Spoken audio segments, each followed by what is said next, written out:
Hi there, I'm Dr. K, and this is a quick video tutorial on subtracting integers. Let's get started. I started this particular video series with a video on adding integers, where I introduced the concept of anchors and floats. Now, in the water, an anchor is something that pulls you down, and we compared that to a negative. A float is something that holds you up, in which case we compared that to, of course, a positive. We introduced the idea that in integers, every negative is equivalent in value to every positive. Not quite like an anchor and float, but you get the idea.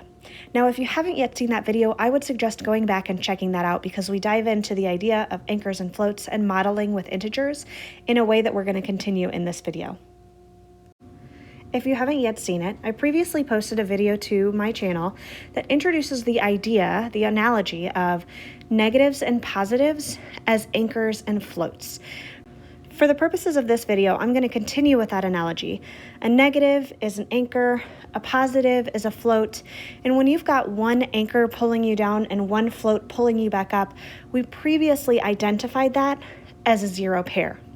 If you need to go back to that video prior to watching this one, I suggest you do, and I'll link it here so you have access to. Now in this problem, we have -8 minus -2. And just like we did in the adding integers video, we're going to start by modeling this problem. Now the first number tells us exactly where we should begin. In this case, I have -8, so I'll model this problem with 8 negatives. Now this problem is different than those in the addition problem because, of course, we're subtracting this time, and how we show that with our model will differ slightly as well.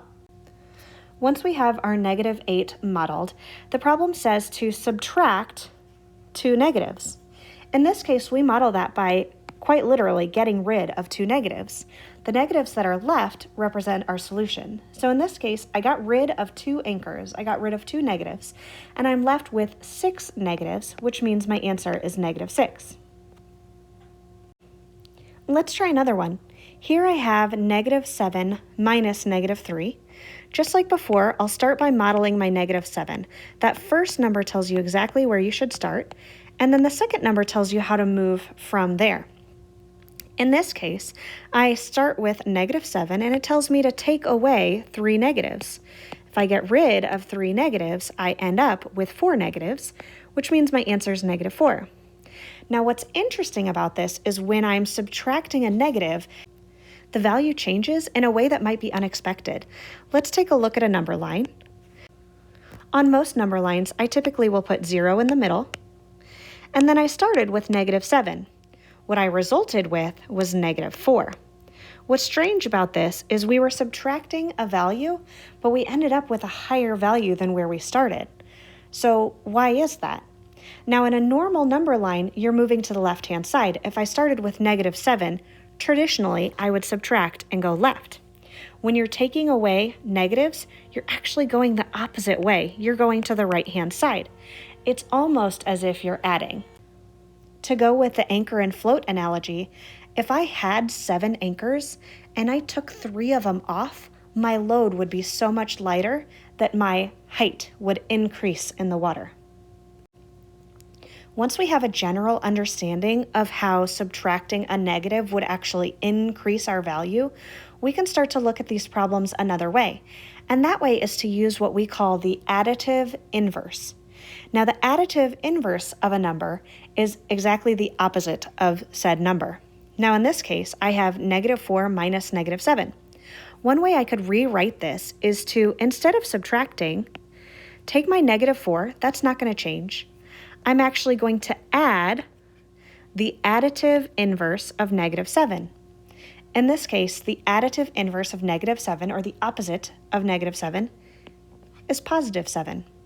Once I've rewritten this as an addition problem, it looks a little different. It feels a little bit like a different problem, but it's actually equivalent in value.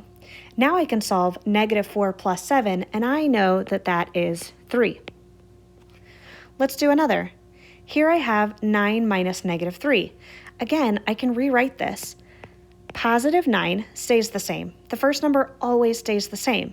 The second value, the minus, changes to a plus, and the last value, we have to find the additive inverse. What's the additive inverse of negative 3? In this case, it's positive 3. Now I can add 9 plus 3, and I end up with 12. Again, the problem looks different, but numerically, it's equivalent. If I was up at positive 9 and I took away 3 anchors, I would still raise even higher to 12. Now let's look at one last one. Here we have negative 8 minus negative 12. Again, my first number is going to stay the same when I rewrite my problem using the additive inverse. I'll change my minus to a plus, and then I'll change my negative 12 to its additive inverse, which in this case is 12. Now I solve as if it was just a regular addition problem. Negative 8 plus 12 is 4. Let's take a look at what we've talked about in this video. It was a quick tutorial, but we really hit on some major things. Now, normally when we would subtract a positive number, let's say it was 15 minus 7, when we take something away, we would move towards the smaller numbers. 15 minus 7 is 8. We end up with a smaller number than what we started with.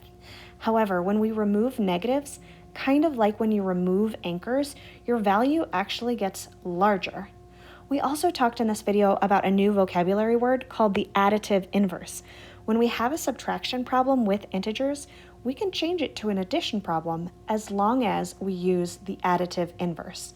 The first number stays the same, the minus becomes a plus, and the second number becomes its additive inverse. Hey, thanks for being here. I really appreciate it, and I hope this video gave you a nice introduction to subtracting when you're using integers. Have a great day, and I'll see you next time.